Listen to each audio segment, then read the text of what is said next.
Sorotan lain, saudara, game online Roblox kini jadi sorotan setelah Menteri Pendidikan Dasar dan Menengah Abdul Muti melarang siswa untuk bermain Roblox karena banyak adegan kekerasan. Pemerintah pun tak ragu memblokir permainan Roblox jika terbukti mengandung unsur kekerasan.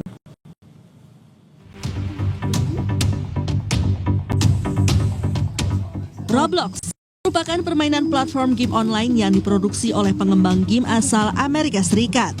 Popularitas permainan Roblox ini sudah populer sejak beberapa tahun terakhir di Indonesia, terutama di kalangan anak-anak dan remaja. Game ini memungkinkan penggunanya untuk membangun dunia virtual sendiri. Bahkan di dalam permainan tersebut terdapat fitur obrolan yang beragam dengan pengguna lain yang ingin mereka ajak berkomunikasi. Menteri Pendidikan Dasar dan Menengah Abdul Muti meminta orang tua mengontrol anak-anaknya agar tidak terpapar kekerasan di game online. Mendikdasmen juga mewaspadai game online yang bisa disusupi konten online.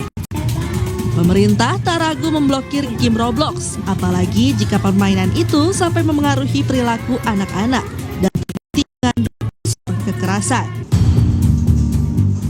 Terkait pemblokiran, Wakil Menteri Pemberdayaan Perempuan dan Perlindungan Anak Veronica Tan bilang, kebijakan yang dibuat pemerintah soal game online Roblox harus mengutamakan perlindungan terhadap anak.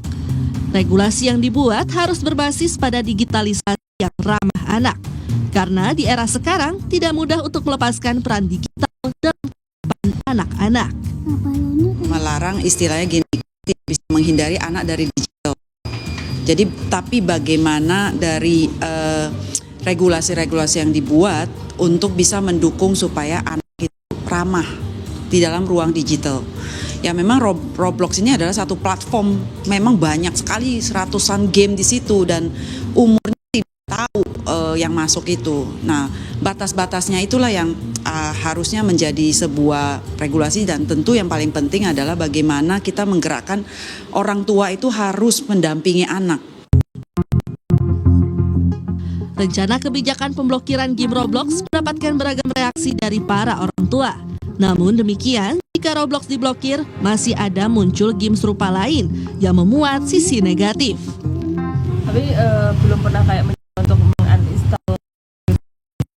Sudah pernah. Tapi kembali lagi, anak itu kemudian karena sudah terbiasa bermain game ya, dia kemudian install dan meskipun usianya masih SD, sekolah dasar, ternyata ya mereka sudah terbiasa dengan gadget, sudah terbiasa aplikasi sehingga mereka bisa mencari sendiri kemudian melakukan install ulang sendiri. Saya setuju. Salah satu alasannya game itu memberikan candu yang agak adiktif gitu ya. Jadi ada level-level tertentu yang memang levelnya itu sepertinya unlimited, tidak selesai sampai di tahap itu dan masih ada capaian-capaian. Itu kadang yang membuat salah satu anak itu jadi ketagihan. Sementara itu, psikolog anak, remaja dan keluarga Budianti Hermawan dalam wawancaranya di program Kompas Siang Kamis 7 Juli 2025 menyebut dampak buruk game online membuat anak-anak tidak mau berinteraksi di dunia nyata. Games yang sekarang ini itu yang kita khawatirkan ketika berbau kekerasan dan ada konten juga mengandung seksualitas begitu.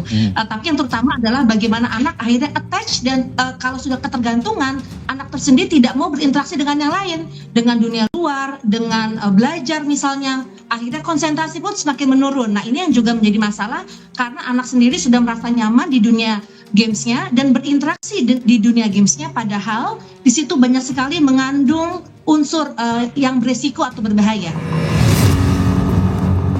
Selain pemerintah, mencegah kecanduan dan paparan konten negatif di dunia digital sangat penting. Terutama membatasi waktu dalam mengakses permainan agar tidak menimbulkan kecanduan. Tim Liputan Kompas TV.